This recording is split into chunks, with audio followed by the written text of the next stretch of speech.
నమస్కారం ఘంటారావానికి స్వాగతం. ముందుగా ప్రధాన అంశాలు. అక్రమాస్తుల కేసులో నేడు నాంపల్లి సిబిఐ కోర్టుకు జగన్. ట్రాఫిక్ ఆంక్షలు విధించిన హైదరాబాద్ పోలీసులు.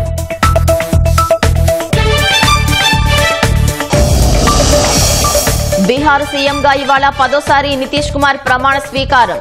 హాజరు కానున్న మోదీ, చంద్రబాబు, లోకేష్, ఇతర ప్రముఖులు. విశాఖ వంశీ ఫంక్షన్ హాల్లో అగ్ని ప్రమాదం. దట్టంగా అలుముకున్న పొగ, స్థానికుల ఇబ్బందులు.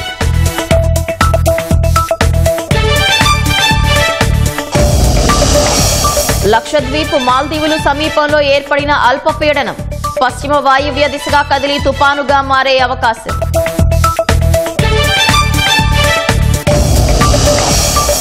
ఈ నెల 22, 23 తేదీల్లో దక్షిణాఫ్రికాలో 20వ G20 సదస్సు. వివిధ దేశాధినేతలతో ద్వైపాక్షిక చర్చలు జరపనున్న ప్రధాని. విశాఖ మద్దిలపాలెంలోని వంశీ ఫంక్షన్ హాల్లో అగ్ని ప్రమాదం జరిగింది. మంటలు అంతకంతకు ఎగసిపడుతున్నాయి. దట్టమైన పొగ అలుముకోవడంతో స్థానికులు తీవ్ర ఇబ్బందులు పడుతున్నారు.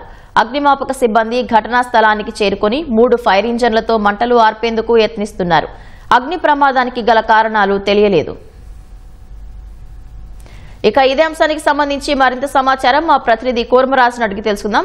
కూర్మరాజు, అగ్ని ప్రమాదానికి కారణాలేంటి? మంటలేమైనా అదుపులోకి వచ్చాయా? పవిత్ర, ఈ కృష్ణా కళాశాల జంక్షన్ కి ముందున్న మదిలిపాలెం వద్ద ఈ వంశీ ఫంక్షన్ హాల్ నెలకొని ఉన్న ప్రాంతంలోని ఆ భవనంలో, అంటే 2 రోడ్ల కార్నర్ అది. ఆ కార్నర్ లో మేము కిందని కార్ల షోరూమ్ ఉంది, టాటా కార్ల షోరూమ్. ఆ కార్ల షోరూమ్ లోంచే ఉదయం 8 గంటల ప్రాంతంలోనేమో విపరీతంగా పొగ రావడంతో పైన మొదటి అంతస్తు, 2వ అంతస్తుల్లో జిమ్ ఉంది. ఆ పైనేమో ఫంక్షన్ హాల్స్. ఈ ఫంక్షన్ హాల్స్ లో ఎవరు లేరు, కానీ ఆ జిమ్ లో మాత్రం ఉన్నవాళ్ళు ఈ పొగ రావడాన్ని గమనించి వెంటనే అక్కడ సిబ్బందిని అప్రమత్తం చేశారు. మొత్తం జిమ్ లో ఉన్న వాళ్ళంతా కూడా బయటకు వచ్చేశారు. ఈ మొదటి అంతస్తులోనే ఈ 2 మొత్తం ఏసీ షోరూమ్, కార్ల షోరూమ్, మొత్తం పెద్ద కార్ల షోరూమ్. ఆ కార్ల షోరూమ్ నుంచి ఇంకా పొగలు మాత్రం వస్తున్నాయి పెద్ద ఎత్తున. 3 ఫైర్ ఇంజిన్లు మంటలను అదుపు చేసేందుకు పూర్తిగా మొదటి అంతస్తులో కూడా మంటలు ప్రవేశించడంతో అక్కడికి కూడా మిషన్ వేసుకునేమో అగ్నిమాపక సిబ్బంది, విపత్తు స్పందన దళం పైకి వెళ్లడం జరిగింది. వాళ్ళంతా ఆర్పే పనిలో ఉన్నారు. ఇంకా పొగలైతే మాత్రం ఇంకా వస్తూనే ఉన్నాయి.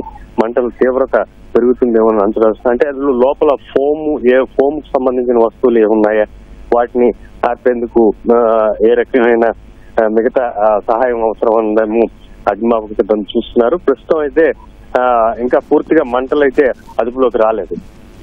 ధన్యవాదాలు కూర్మరాజు.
అక్రమాస్తుల కేసులో మాజీ సీఎం జగన్ ఇవాళ నాంపల్లిలోని సిబిఐ కోర్టుకు హాజరు కానున్నారు.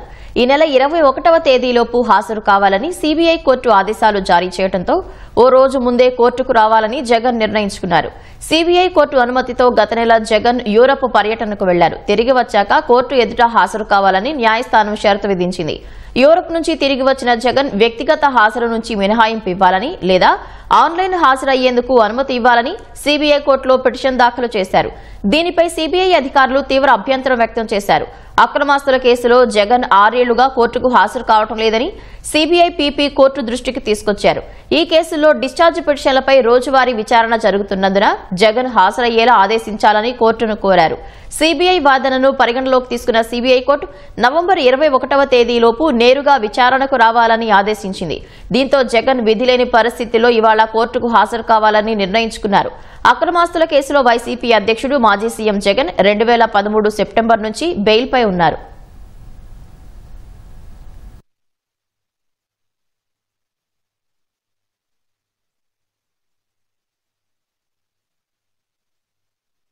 అక్రమాస్తుల కేసులో 6 ఏళ్ల తర్వాత మాజీ సీఎం జగన్ ఇవాళ నాంపల్లిలోని సీబీఐ కోర్టుకు హాజరు కానున్నారు. జగన్ రాక సందర్భంగా హైదరాబాద్ పోలీసులు ట్రాఫిక్ ఆంక్షలు విధించారు.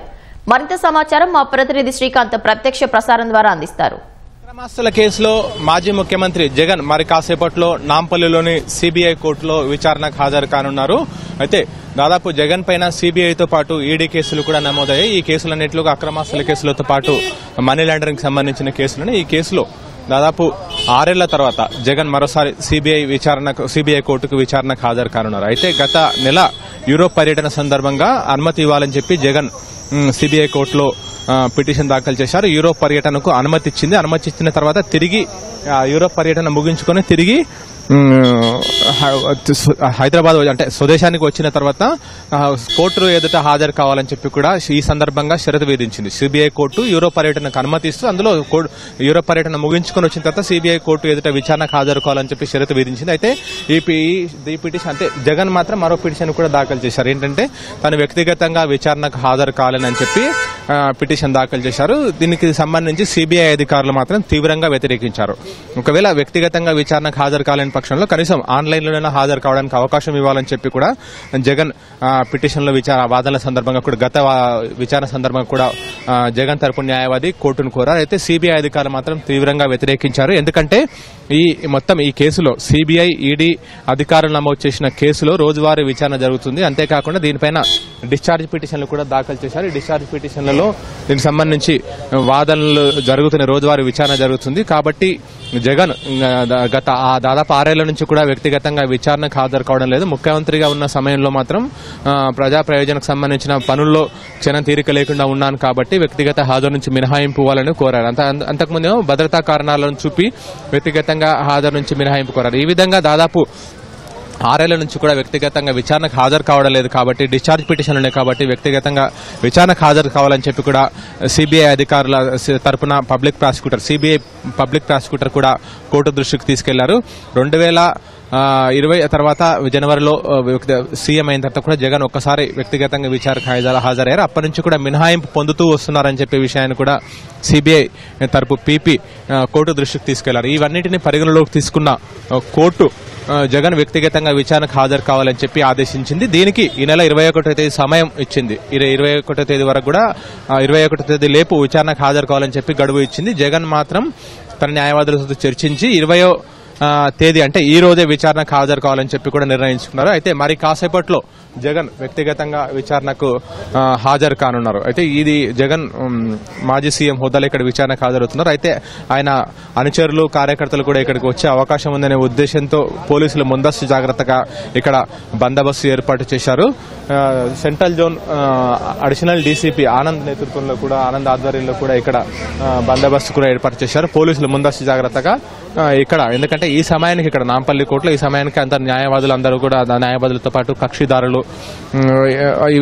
వీళ్ళందరూ కూడా వస్తుంటారు. ఈ ప్రాంగణం అంతా కూడా బిజీగా ఉంటుంది. అయితే ప్రస్తుతం పోలీసులు ఈ సాధారణ రోజుల్లో అయితే ఈ గేట్ అంతా కూడా తెరిచే ఓపెన్ గానే ఉంటుంది. కానీ ఇప్పుడు మాత్రం పోలీసులు మాత్రం కొంతమంది ఎందుకంటే ఆయన అనుచరులందరూ కూడా లోపలికి వెళ్లే అవకాశం ఉంటుందనే ఉద్దేశంతో పోలీసులు మాత్రం కేవలం కోర్టు సిబ్బంది న్యాయవాదులు కక్షిదారులు వాళ్ళని మాత్రమే లోపలికి పంపించే అవకాశం ఉంది. ఇప్పటివరకు అయితే ఎవరిని లోపలికి అనుమతించడం లేదు. న్యాయవాదులు ఒకరొకరుగా వస్తున్నారు. వాళ్ళను సహకరించాల్సిగా కోరుతున్నారు. కొంతమంది మాత్రం లోపలికి వెళ్లాలని చెప్పి కూడా కోరుతున్నారు.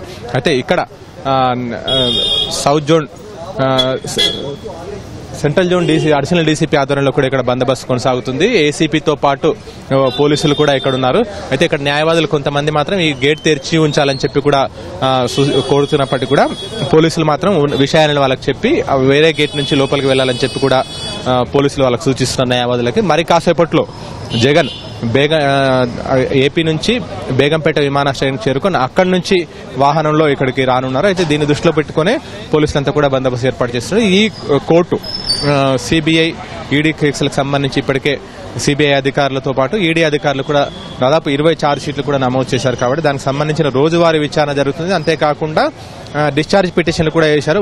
దానిపైన కూడా విచారణ జరుగుతుంది. కాబట్టి ఎట్టి పరిస్థితుల్లో హాజరు కావాలి అని చెప్పి సిబిఐ పీపీ వాదించిన దానికి ఏకీభవించిన సిబిఐ కోర్టు, నాంపల్లిలోని సిబిఐ కోర్టు జగన్ వ్యక్తిగతంగా విచారణకు హాజరు కావాలని ఆదేశించింది. కాబట్టి మరి కాసేపట్లో జగన్ ఈ నాంపల్లి సిబిఐ కోర్టుకు రానున్నారు. Over to you. బీహార్లో నేడు నితీష్ కుమార్ సారథ్యంలో కొత్త ప్రభుత్వం ఏర్పాటు కానుంది. ఇవాళ పట్నా గాంధీ మైదానంలో జరిగే కార్యక్రమంలో బీహార్ సీఎంగా నితీష్ కుమార్ 10వ ప్రమాణ స్వీకారం చేయనున్నారు. ప్రధాని నరేంద్ర మోదీ, కేంద్ర మంత్రులు అమిత్ షా, రాజ్నాథ్ సింగ్, ధర్మేంద్ర ప్రధాన్తో పాటు ఎన్డీఏ పాలిత రాష్ట్రాల ముఖ్యమంత్రులు హాజరు కానున్నారు. ఇందుకోసం పెద్ద ఎత్తున ఏర్పాట్లు చేశారు. ప్రమాణ స్వీకారోత్సవానికి 3 లక్షల మందికి పైగా అభిమానులు, కార్యకర్తలు హాజరయ్యే అవకాశం ఉందని అంచనా. సభాపతిగా బీజేపీ నేత ప్రేమ్ కుమార్, ఉపసభాపతి పదవి జేడీయూకు ఇచ్చేందుకు ఎన్డీఏ పక్షాల మధ్య అంగీకారం కుదిరినట్లు తెలుస్తోంది. 35 నుంచి 36 మంది మంత్రులు ప్రమాణ స్వీకారం చేసే అవకాశం ఉంది.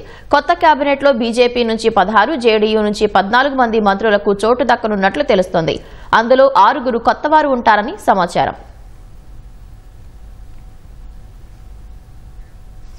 బీహార్ ముఖ్యమంత్రిగా నితీష్ కుమార్ ప్రమాణ స్వీకార కార్యక్రమానికి ముఖ్యమంత్రి చంద్రబాబు, మంత్రి నారా లోకేష్ హాజరు కానున్నారు. బీహార్ సీఎం నితీష్ కుమార్ ప్రమాణ స్వీకారానికి హాజరవ్వాలని ఇరువురు నేతలకు ఆహ్వానం అందింది. 10 గంటల 20 నిమిషాలకు పట్నాలోని గాంధీ మైదాన్లో బీహార్ సీఎం ప్రమాణ స్వీకారం కార్యక్రమంలో పాల్గొంటారు. అనంతరం మధ్యాహ్నం 1 గంటకు పట్నాలో బయలుదేరి 3 గంటలకు అమరావతికి తిరిగి రానున్నారు. నకిలీ మద్యం కేసులో ప్రధాన నిందితుల ఆర్థిక లావాదేవీలపై సిట్టు దృష్టి సారించింది. అద్దేపల్లి సోదరుల బ్యాంక్ స్టేట్మెంట్లను సేకరించి వాటిని క్షుణ్ణంగా విచారిస్తోంది. మాజీ మంత్రి జోగి రమేష్, అతని సోదరుడు రాములుతో ఆర్థిక బంధంపై దృష్టి పెట్టింది. అద్దేపల్లి జనార్దన్ రావు, జగన్మోహన్ రావులను సిట్టు ఎక్సైజ్ అధికారులు 2వ విడత కస్టడీకి తీసుకున్నారు. 4 రోజుల కస్టడీలో భాగంగా బుధవారం తొలి రోజు అదుపులోకి తీసుకుని ఇద్దరిని ప్రశ్నించారు. నెల్లూరు కారాగారంలో ఉన్న A1 జనార్దన్ రావు ఉదయం అదుపులోకి తీసుకుని అక్కడే వైద్య పరీక్షలు నిర్వహించి సాయంత్రం 3 గంటలకు విజయవాడ తరలించారు. విజయవాడ జైలులో ఉన్న జగన్మోహన్ రావును కస్టడీకి తీసుకున్నారు. వీరిని నగరంలోని తూర్పు ఎక్సైజ్ స్టేషన్కు తరలించి అక్కడ విచారించారు. గత కొన్నేళ్ల బ్యాంక్ స్టేట్మెంట్లను తెప్పించుకొని అందులో పెద్ద మొత్తంలో జరిగిన లావాదేవీల గురించి ఇద్దరిని వేర్వేరుగా ప్రశ్నించారు. నగదు విత్డ్రావల్స్ పై ప్రధానంగా దృష్టి పెట్టారు. నగదును ఎందుకు డ్రా చేసింది, ఎవరికి ఇచ్చింది, ఎందుకు ఇచ్చింది తదితర వివరాలను అడిగి సమాధానాలు రాబట్టారు. జోగి సోదరులకు తాము ముడుపులను నగదు రూపంలోనే ఇచ్చినట్లు అద్దేపల్లి సోదరులు అంగీకరించినట్లు తెలిసింది. అక్రమ మద్యం, నకిలీ మద్యం వ్యాపారానికి సంబంధించి జోగి రమేష్ కు నగదు ఇచ్చామని వీరు విచారణలో తెలిపారు. జోగి సోదరులతో సంబంధాలపైన ప్రశ్నించినట్లు తెలుస్తోంది. దీనిపై గతంలో చెప్పిన దాన్నే మళ్లీ వివరించినట్లు తెలిసింది. గతంలో తాము కలిసే మద్యం సిండికేట్ లో సభ్యులుగా ఉండి మద్యం వ్యాపారం చేసినట్లు ఒప్పుకున్నారు. పలు ప్రశ్నలకు జనార్దన్ రావు సరైన సమాధానాలు చెప్పలేదని సమాచారం. స్పిరిట్ సీసాల కొనుగోలు, లేబుళ్ల ముద్రణ ఆర్డర్లకు నిధులు ఎలా సమకూర్చుకున్నారని ప్రశ్నించగా సమాధానాలు సూటిగా చెప్పలేదని తెలిసింది. దేశంలో 2027 నాటికి ఆంధ్రప్రదేశ్ నంబర్ 1 టూరిజం హబ్ గా తయారవుతుందని AP TDC chairman Nukasani Balaji స్పష్టం చేశారు. సిఐఐ సదస్సులో 13.61 లక్షల కోట్ల పెట్టుబడులతో 16.32 లక్షల ఉద్యోగాలు కల్పించేలా ఎంఓయూలు జరిగాయని ఆయన తెలిపారు. టూరిజం రంగంలో 18,000 కోట్ల ఒప్పందాలతో 97,000 ఉద్యోగాలు రానున్నాయని బాలాజీ వెల్లడించారు. 20 లక్షల ఉద్యోగాల హామీలో 80% కల్పన సిఐఐ ద్వారా జరగనున్నట్లు తెలిపారు. రాష్ట్రంలో స్పీడ్ ఆఫ్ డూయింగ్ బిజినెస్ అమలు జరుగుతోందన్నారు. అన్ని ప్రాంతాలకు పెట్టుబడుల వికేంద్రీకరణ జరిగేలా ఉత్తరాంధ్రకు ఐటీ, రాయలసీమలో డ్రోన్ సిటీ ఏర్పాటు చేస్తున్నట్లు బాలాజీ తెలిపారు.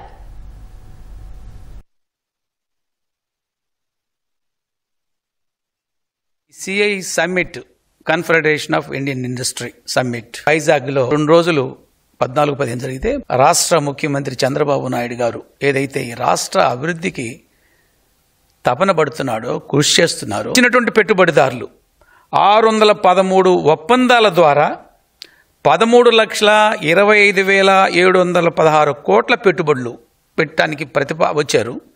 దాని ద్వారా 16,13,188 ఉద్యోగాల కల్పన దిశగా ఆ పెట్టుబడులు. ఇవాళ చంద్రబాబు నాయుడు గారు, ప్రత్యేకించి లోకేష్ బాబు గారు చొరవతో దేశాలు తిరిగి, రాష్ట్రాలు తిరిగి, ప్రపంచంలో ఉన్నటువంటి ఆ పెట్టుబడిదారులందరినీ, పారిశ్రామికవేత్తల్ని ఆకర్షింపజేసి వాళ్ళని విజ్ఞప్తి చేసి రాష్ట్రానికి రండి, మీకు కావలసినటువంటి అన్ని వనరులు, వసతులు ఏర్పాటు చేస్తాం, ఈజ్ ఆఫ్ డూయింగ్ కాదు స్పీడ్ ఆఫ్ డూయింగ్ చేస్తాం, సింగిల్ విండో సిస్టమ్ ద్వారా అన్ని అనుమతులు ఇచ్చేటువంటి ఇబ్బందులు లేకుండా రాజమార్గంగా మీకు ద్వారాలు తెరుస్తున్నాం, మేము మీకు సేవకులుగా ఉండి ఈ రాష్ట్ర అభివృద్ధి కోసం కృషి చేస్తున్నాం, మీరు రండి అని చెబితే పెట్టుబడిదారులు చంద్రబాబు నాయుడు గారు, ప్రత్యేకించి యువ నాయకుడు విద్యాశాఖ మంత్రి లోకేష్ బాబు గారి మీద ఉండేటువంటి ప్రత్యేకమైనటువంటి విశ్వాసంతో ఈ రాష్ట్రానికి పరుగులతో వచ్చినటువంటి ఆ పారిశ్రామికవేత్తలు, పెట్టుబడిదారులు వారందరూ కూడా నిన్న పెట్టుబడులు పెట్టడానికి ఎంతో ఉత్సాహం చూపారు. తెలుగుదేశం పార్టీ కేంద్ర కార్యాలయం ఎన్టీఆర్ భవన్లో విద్యుత్ శాఖ మంత్రి గొట్టిపాటి రవికుమార్, మాజీ ఎమ్మెల్సీ పరుచూరి అశోక్ బాబులు ప్రజా వినతుల స్వీకరణ కార్యక్రమం నిర్వహించారు. పలువురు బాధితులు భూమి, పింఛన్, రేషన్, ఇళ్ల నిర్మాణాల సమస్యలను పరిష్కరించాలంటూ అర్జీలు సమర్పించారు. ప్రజా వినతుల పరిష్కారానికి కృషి చేస్తానని మంత్రి హామీ ఇచ్చారు. గుంటూరు డిస్టిక్ కాకుమా నుంచి వచ్చానండి. మాది పల్నాడు జిల్లా రాజుపాలెం మండలం గణపవరంలో భూమి ఉంది. 3 ఎకరాల భూమి కోముట్లు, ఎస్సీలు ఆక్రమణ చేసి డూప్లికేట్ లిస్టులు, డూప్లికేట్ డాక్యుమెంట్లు సృష్టించి సాగు చేస్తున్నారని ఎంఆర్ఓ దగ్గర పోయినా, ఈఆర్ఓ దగ్గర పోయినా 9 సంవత్సరాల పాటు తిరుగుతున్నాను. ఆ సమస్యను పరిష్కారం చేయట్లేదు. కలెక్టర్ గారు కూడా ఎంక్వైరీ చేయమన్నా, లాయర్ గారు నోటీసులు పంపించారు, ఇంతవరకు ఎంక్వైరీ చేయట్లేదు. 3 ఆడపిల్లలు పెళ్లిళ్ళు చేసుకోవాలని భూమి ఆడిగిపోతుందని వదిలిపెట్టి వెళ్ళిపోయామండి. మా పెద్దలందరూ చనిపోయింది అక్కడ. మరి వెళ్ళిపోయి నేను గుంటూరు డిస్టిక్ కాకుమాల నివాసం ఉంటున్నాను. నా భూమి కబ్జా చేసి ఈ రకంగా చేశారండి. సార్ గారు కూడా చెప్పాను, గొట్టిపాటి రవి గారికి, విద్యాశాఖ మంత్రి గారికి కూడా చెప్పాను, వాళ్ళు పరిష్కారం చేస్తానన్నాడండి.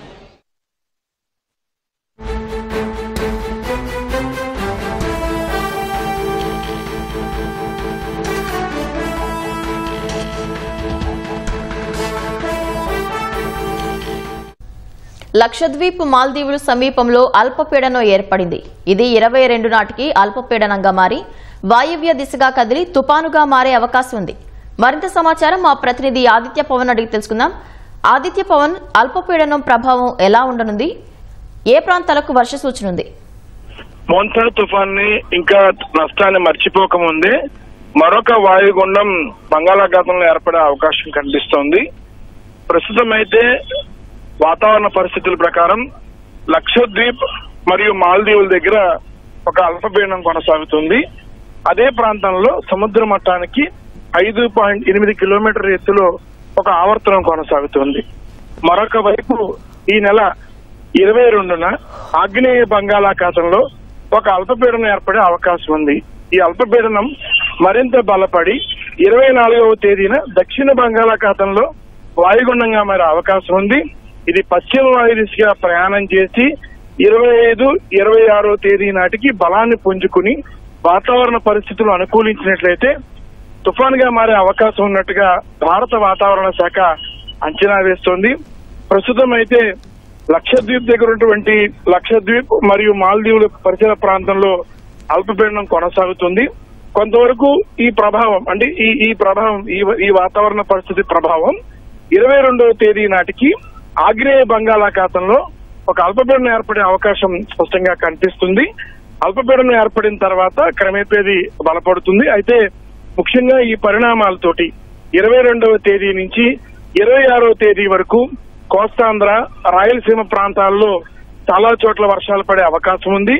అలాగే 1-2 చోట్ల భారీ వర్షాలు పడే అవకాశం ఉందని ఇప్పటికే భారత వాతావరణ శాఖ స్పష్టం చేస్తుంది. అయితే 22వ తేదీ అల్పపీడనం ఏర్పడిన తర్వాత పరిస్థితులను బట్టి, వాతావరణ పరిస్థితులను బట్టి దాని యొక్క గమనము, వాయుగుండం ప్రభావం ఎక్కువగా ఏ ప్రాంతాల మీద ఉంటుందనే అభిప్రాయాన్ని కూడా వాతావరణ శాఖ స్పష్టం చేస్తుంది. ధన్యవాదాలు ఆదిత్య పవన్.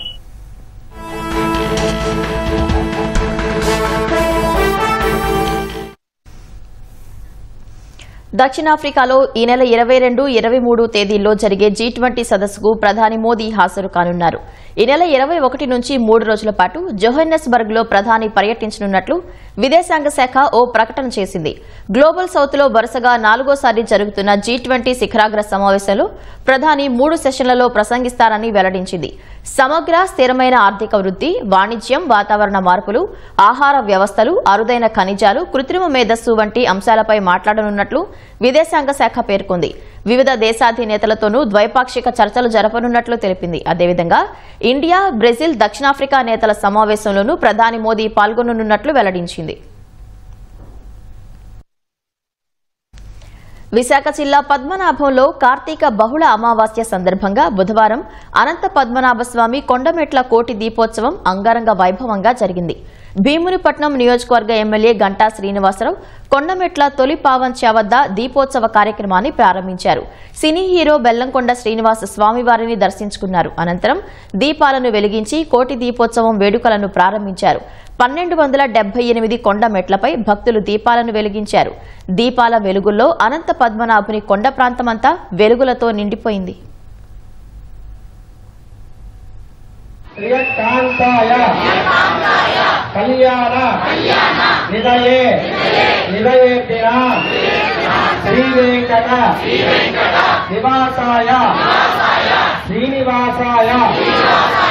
మంగళం గోస్తమి ధీరవాసాయ మహాత్మనే శ్రీభూనేన సమేతాయ అనంత పద్మనాభ మంగళం శ్రీ గోవింద శుభాభ్యాం.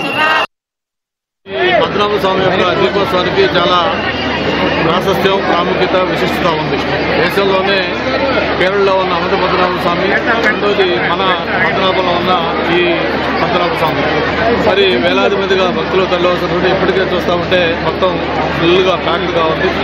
ఒక మంచి భక్తి పారవశ్యంతో ప్రజలందరూ కూడా దర్శించుకుంటా ఉన్నారు. ఎక్కడా కూడా ఎలాంటి అవాంఛనీయ సంఘటన జరగకుండా అటు పోలీసు కానీ, రెవెన్యూ కానీ అన్ని డిపార్ట్మెంట్ వాళ్ళు చక్కటి కోఆర్డినేషన్ చేశారు. ట్రాఫిక్ సంబంధించి కానీ, లేకపోతే ఎక్కడన్నా మెడికల్ ఇవి కానీ, లేకపోతే ఇతర అన్ని అంశాల మీద కూడా ఎప్పటికప్పుడు చేస్తున్నారు. 5వ తరం యుద్ధ విమానం సుఖోయ్ 57కు సంబంధించిన సాంకేతికతను భారత్కు బదిలీ చేసేందుకు రష్యా సమ్మతి తెలిపింది. భారత్ భవిష్యత్ యుద్ధ విమానాల అవసరాలను తీర్చేందుకు సహకారం అందిస్తామని వెల్లడించింది. ఆయుధాలు, రక్షణ సామాగ్రి విషయంలో భారత్ ఏ ప్రతిపాదన చేసినా అది ఆమోదయోగ్యమేనని పేర్కొంది. భారత్పై ఆంక్షలు ఉన్న సమయంలో కూడా ఆ దేశ భద్రత కోసం ఆయుధాలను సరఫరా చేశామని రష్యా రక్షణ రంగ సంస్థ రోస్టెక్ సీఈఓ గుర్తు చేశారు. దుబాయ్ ఎయిర్ షో 2025 సందర్భంగా రష్యా రక్షణ సంస్థ United Aircraft Corporation director general Vadim Badeka పలు విషయాలు వెల్లడించారు. భారత్ భవిష్యత్ యుద్ధ విమానాల అవసరాలు తీర్చేందుకు రష్యా సిద్ధంగా ఉందని తెలిపారు. S-400 గగనతల రక్షణ వ్యవస్థ, సుఖోయ్ 57 యుద్ధ విమానాలకు సంబంధించి భారత్ అభ్యర్థనలపై ప్రశ్నించగా ఢిల్లీకి ఏది అవసరమైనా అందుకు సహకారం అందిస్తామని చెప్పారు.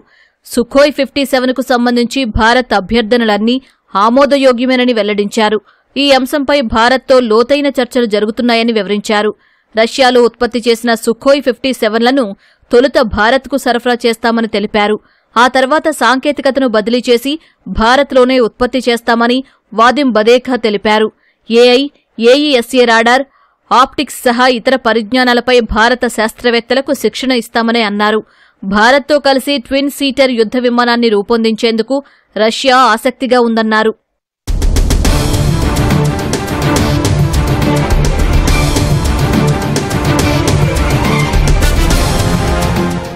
భారత్కు రక్షణ సాంకేతికతను షరతుల్లేకుండా బదిలీ చేసిన చరిత్ర రష్యాకు ఉందని వాదిమ్ బదేకా తెలిపారు.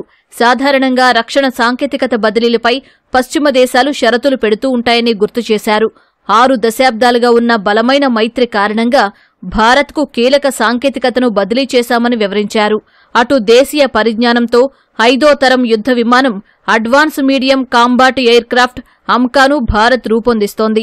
అయితే అమ్కా పూర్తవడానికి మరికొన్నేళ్లు పట్టే అవకాశం ఉంది. ఆలోపు భారత వాయుసేన అవసరాలను తీర్చేందుకు సుఖోయ్ 57లను కొనుగోలు చేయాలని భారత్ భావిస్తోంది. భారత్ వద్ద ప్రస్తుతం సుఖోయ్ 30 యుద్ధ విమానాలు ఉన్నాయి. వాటితో పోలిస్తే సుఖోయ్ 57లను స్టెల్త్ పరిజ్ఞానంతో రూపొందించారు.